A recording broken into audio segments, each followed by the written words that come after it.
সকালে উঠেছিলাম ভোরবেলা 6টা থেকে। 6টা থেকে উঠে স্নান করে বাড়িঘরের কাজ করে তারপরে আমি চলে গেছিলাম ভোগের রান্না করার জন্য। তো রান্নাও প্রায় তো অনেকক্ষণ আগেই শেষ হলো, ওই 10টা সাড়ে 10টার দিকে শেষ হলো।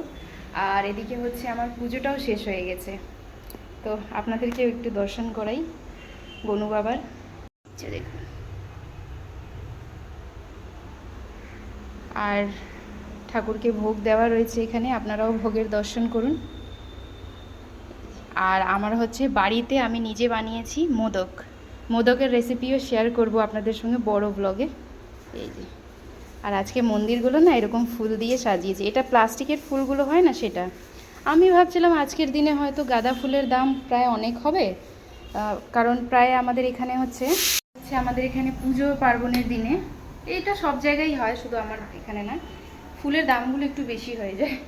তো তাও আজকে সকালবেলা দেখি ও 20 টাকা করে গাঁদা ফুল এনেছে। তো আমি ওকে বললাম 20 টাকা করে ছিল, তো আরও 4-5টা আনতে পারতাম। ও বললো যা, আসলে আমি বলছিলাম একটা নিয়ে আসতে, ও একটাই নিয়ে আসছে। তো সুন্দর লাগছে, এই আর্টিফিশিয়াল যে ফুলগুলো হয় প্লাস্টিকের, সেই ফুলগুলো দিয়ে সাজিয়েছি মন্দিরটা। আর এখন রান্না হচ্ছে, ভোগে দিয়েছিলাম হচ্ছে লুচি, পায়েস, আর কি কি ভোগে দিয়েছি সেই পুরো ব্লগটা আমি বড় ব্লগে আপনাদের সঙ্গে শেয়ার করব।